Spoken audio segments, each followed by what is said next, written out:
Hello and welcome to the third in the series of free songwriting lessons courtesy of ultimatesongwritinglessons.com. Lyrics are often a source of frustration for many songwriters, from making sure your lyrics actually make sense, to finding rhyming schemes, to getting the meaning of the song across. Writing genuinely heartfelt, meaningful lyrics can sometimes seem like an impossible task. We've all been there, sat down for hours on end writing, only to scribble out our ideas moments later, over-editing ourselves to the extreme in a seemingly endless loop of frustration. We're all driven by a sometimes overwhelming need to get the right words down on paper, but can easily fall into a rut where nothing seems good enough. The good news to songwriters and lyricists the world over is that there is actually a proven technique to finding those golden lyrical nuggets we all have floating around our mind, allowing us to banish those soul-destroying, unproductive writing sessions forever. I call it the magic method. The concept for this writing method occurred to me after reading the legendary advertising book A Technique for Producing Ideas by James Webb Young. Within its pages, the author talks about what he calls the mental digestive process, consisting of 4 stages. Stage 1, gathering materials. Stage 2, reflection. Stage 3, the subconscious mind takes over. And Stage 4, the idea appears.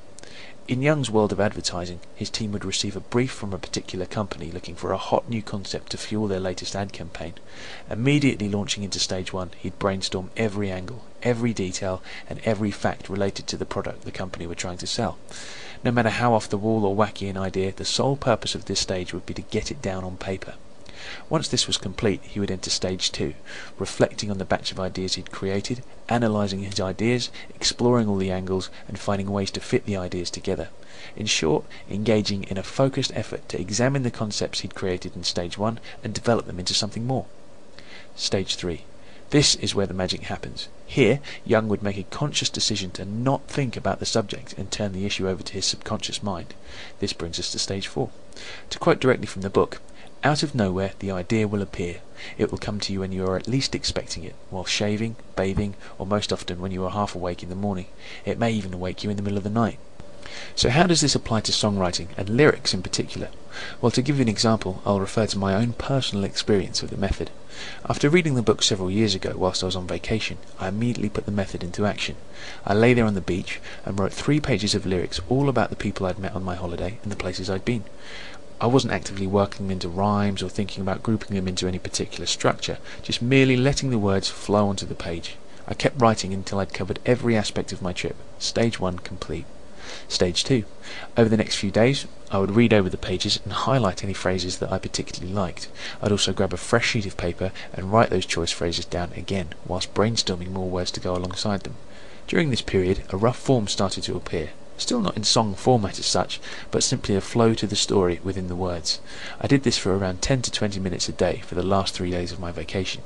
I then flew home, completing Stage 3. Somewhat delirious with jet lag a day later, I began playing with some random chords on my guitar. As if by magic, the words and themes I'd created on that beach 5,000 miles away began to take shape alongside a melody that sat perfectly on top of my newly created chords. 10 minutes later, I had 4 verses, a chorus and a bridge, all structured in song format and ready to record. I was positively brimming with lyrics and could have probably created another 4 verses had the feeling taken me. In conclusion, the magic method works 100%. Whether you're solely a lyricist or a full songwriter, the same approach more or less guarantees you results. I positively urge you to try it. You won't be disappointed. If you'd like to find out more about songwriting techniques, including how to create great melodies, eliminate writer's block, and improve your songwriting skills 100% guaranteed, go to www.ultimatesongwritinglessons.com.